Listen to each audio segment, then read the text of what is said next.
here's how I adjusted the very touchy front electronic brake.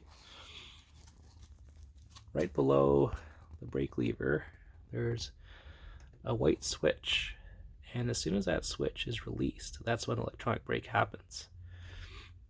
So as you pull it, it gets released.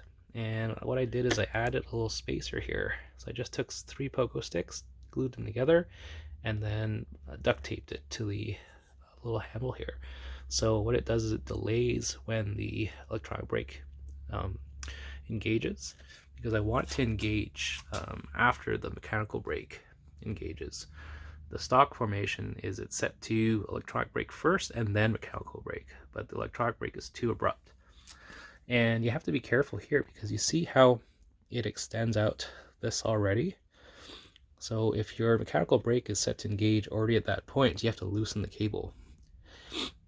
And it's all kind of related together, because if you have it too tight, it engages too soon, and if you have it too loose, then the electronic brake engages before the mechanical brake does.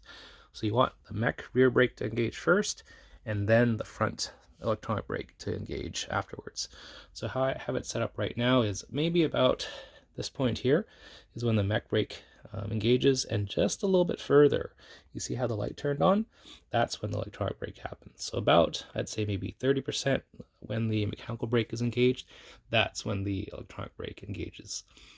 Because the stock format was front mechanical brake, front electronic brake, which occurred way too soon and too abrupt, and then the mechanical brake would happen after. So it's reversed now, because it's a much more gradual slowdown. So hopefully that helps, but it's all related, because if you tighten this guy too much, then you got brake rubbing. But if you don't tighten enough, then the mechanical brake will never engage before the electronic brake.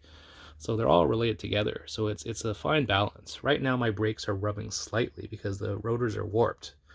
If I make it a little bit looser, then the mechanical brake engages too late, and then it's just back like to the stock formation where the front brake engages first and then the rear brake happens after. But right now it's a lot better, I would say, but still not perfect, because as soon as electronic brake occurs, even when the mechanical brake is engaged, it's still a very sudden stopping. It's either on or off.